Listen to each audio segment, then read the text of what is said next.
Yeah, so like monotype gyms, man, um, like a knife through butter, if you have the right type. Use some kind of big shot. We'll see. We'll see what happens if you get pushed around up here.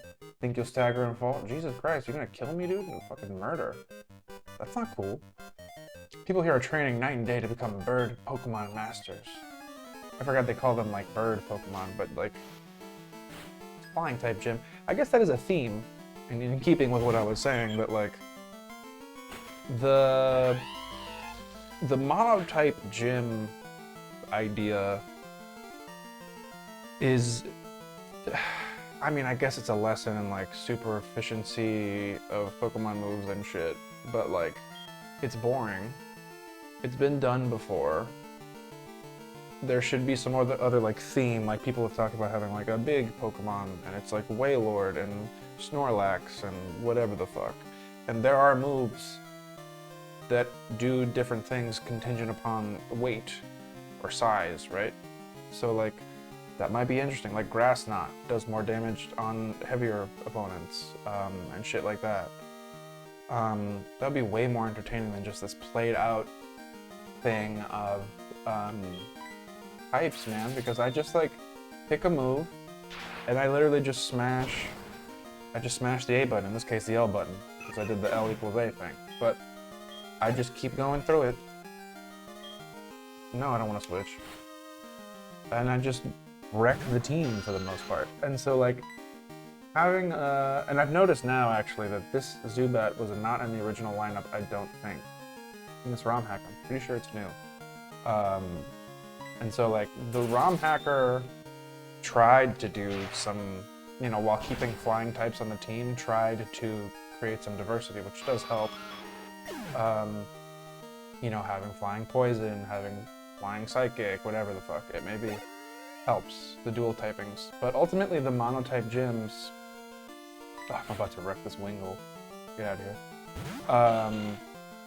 Yeah, man, they make for a boring game. And Pokemon is like the epitome of just applying a template over and over again.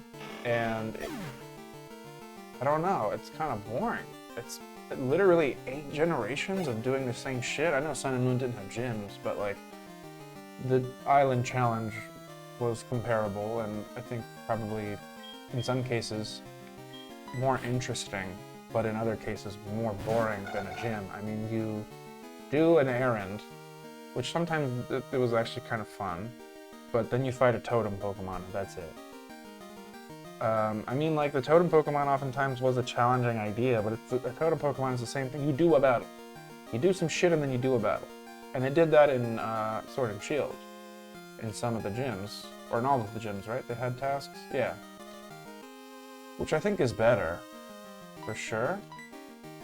But, yeah, man, I don't know. It's not like new and fresh. What I mean by new and fresh, it's like if you look at the Mario games, if we stay with the Nintendo franchises, you look at the Mario games have stuck to a formula. Like there's a Mario formula. You collect stars or star-like things, it opens levels, you play those levels, that kind of thing.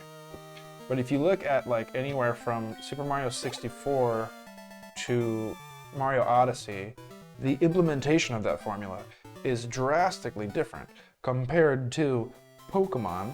This is identical every time, more or less, with just different characters. Which, don't get me wrong, I love having new Pokemon and new characters. That part's great. But like, some level, I'm going to the Pokemon Center, by the way, some level of like switching it up would be appreciated.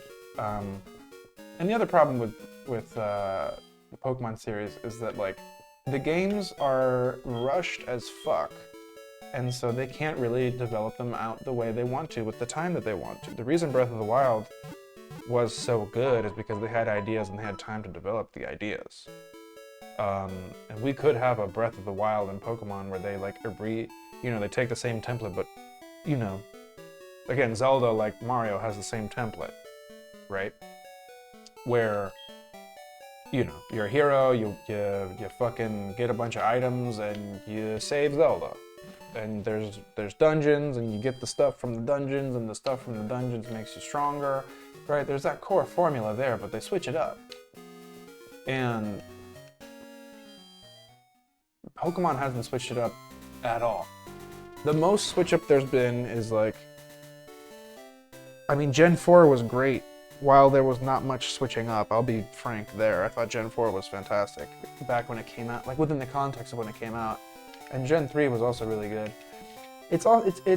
And the reason Gen 3, Gen 4, Gen 5 I think are good, and like from X and Y on start to lose a little bit of appeal, is that like there's almost this like,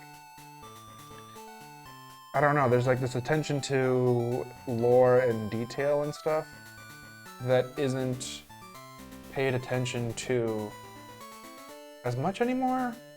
Maybe I'm wrong.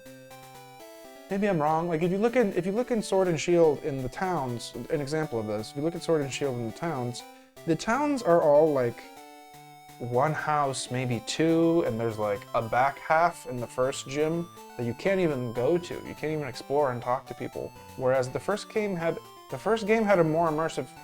several more immersive towns. Celadon was super immersive comparatively for its time, extremely. Saffron, super immersive, there's a lot to do there. Winden, the like London analog in Sword and Shield, is way less impressive than Saffron, and it's, what, like more than 20 years, like 25 years later or something. Like, get the fuck out of here. It's wild.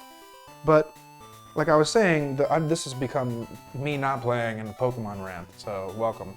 Strap in. The problem with the Pokemon series is they have to milk, the Pokemon Company need new Pokemon and a new region every X amount of years so that they can milk the TCG, the trading card game, and the anime. And so they just tell Game Freak, the developers, I don't care, get it done by X date. Ship something. And so like Sword and Shield is kind of like the height of this like half-baked bullshit, and like the Isle of Armor and the Crown Tundra, the DLC for Sword and Shield, kind of paste over some of the, like they flesh out the wild area a lot better in Isle of Armor for sure than it was in the base game. And they just need fucking time. I mean, like, Game Freak needs the time to develop it, or give it to someone else and give them the time to develop it. But you're telling me the most profitable media franchise in the world, Pokemon is the most profitable media franchise in the world, look it up, cannot afford to hire a metric fuck ton of devs and blow the game out of the water? Of course they can afford it, of course they can. But it's about just shipping whatever people will buy, which is, you know, like as long as it's not absolute total trash, as long as you just not reinvent the wheel, as long as you take the wheel and repaint it, dress it up again, and sell that shit, people will buy it. Like me, like my dumbass. And I don't, like, so if they keep making money off it, they're just gonna keep doing it. It's cat. Anyway.